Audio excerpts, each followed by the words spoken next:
Bonjour, je suis Dr Salma Younes, assistante hospitalo-universitaire en médecine d'urgence à CHU Farhat Haché de Sousse et entre autres la faculté de médecine de Sousse. Je suis là parmi vous aujourd'hui dans le cadre d'un CD de formation destiné pour les résidents de médecine d'urgence pour parler de l'échographie pulmonaire, l'initiation à l'échographie pleuropulmonaire, l'indication, les intérêts et les étapes à suivre pour réaliser une échographie pleuropulmonaire. Merci. Alors l'échographie pleuropulmonaire, c'est un moyen d'exploration du thorax de façon non invasive. C'est un moyen qui est rapide et facile au lit du patient. Donc c'est un moyen qui est tendance actuellement, mais qui n'est pas très récent. Donc en fait, M. Lichtenstein a découvert que normalement en échographie, l'air c'est l'ennemi de l'échographie. Alors là, on va faire une échographie pour les poumons qui est remplie d'air. C'est un peu paradoxal, mais cela est venu de M. Lichtenstein où il a découvert des artefacts. Des artefacts, on sait bien que le poumon il est plein d'air, oui, mais il y a du tissu, il y a de l'air, il y a du liquide. Donc les artefacts générés par ce mélange de produits va générer des signaux à l'échographie qui va nous orienter vers la pathologie en cause. Donc pour cela, on aurait besoin d'un échographe. Donc un échographe. Quels centres choisir pour l'échographie pulmonaire? Je vous dis d'emblée que les 3 centres sont faisables pour faire l'échographie pleuropulmonaire. Que ce soit la sonde à basse fréquence, les sondes cardiaques, la sonde à basse fréquence, la sonde abdominale, ou la sonde à haute fréquence, c'est la sonde plate, qui est très importante pour mieux visualiser la plèvre et pour mieux étudier la plèvre.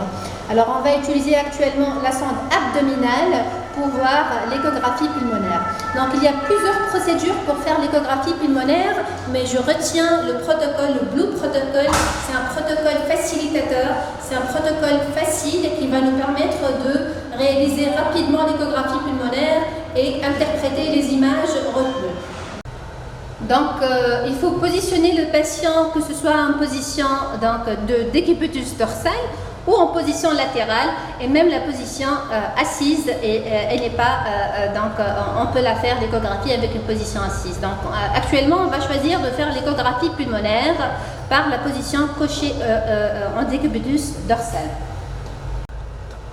Donc, on va mettre du gel sur la sente, mais avant tout, je vais vous montrer les références qu'on va voir. Donc on va mettre la paume de la main un peu sous-claviculaire. Le centre de la main, c'est le upper blue point, le premier point qu'on va fixer la sente là-dessus. Le lower blue point, c'est la deuxième centre de la main ici. Et le plaps, c'est le postérolatéral blue point, c'est l'extension de lower blue point avec la ligne axillaire moyenne ou postérieure. Ça va être de façon bilatérale. Donc pour cela, on va mettre du gel sur la sonde. Alors le curseur de la sonde doit être mis en haut. On va mettre la sonde de façon perpendiculaire dans le upper blue point ici. On va mettre la sonde sur le upper blue point ici. Donc le lower blue point c'est là et le plaps c'est par là, c'est ici. Donc on va visualiser qu'est-ce qu'on va voir une fois sur l'écran de l'échographe.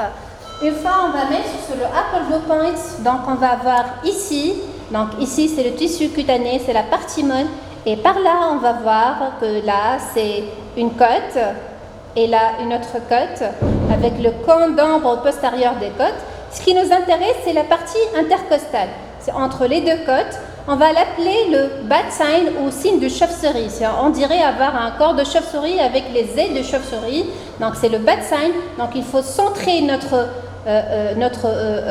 écran sur ce bat sign pour visualiser mieux la partie intercostale qui n'est rien que la partie pulmonaire. Alors on va s'intéresser sur la partie pulmonaire. Donc dans cette partie pulmonaire, on va faire 2 analyses, une analyse statique et une analyse dynamique. Donc l'analyse dynamique, on va commencer par voir la ligne pleurale.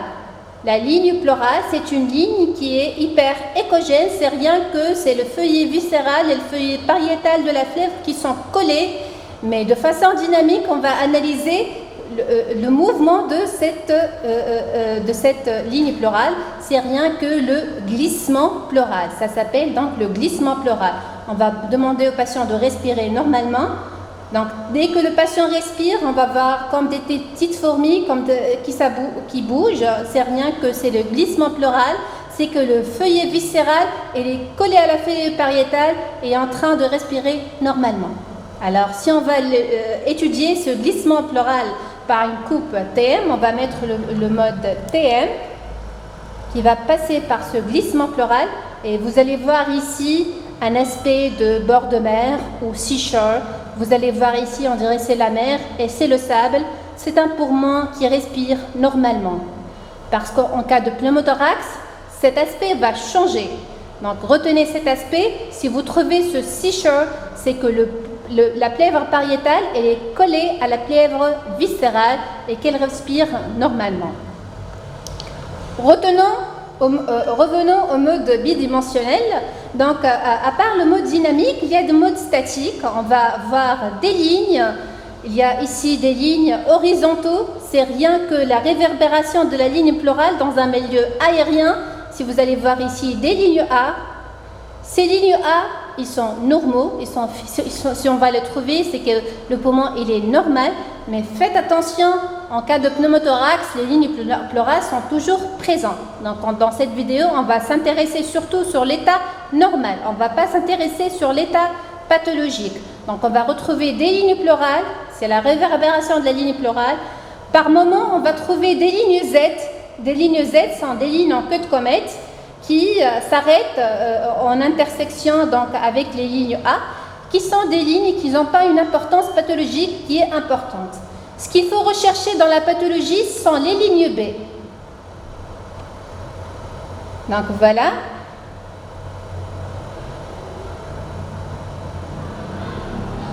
Donc les lignes B sont des lignes en laser qui naissent du glissement de la ligne pleurale jusqu'au fond de l'écran, si on peut le voir ici.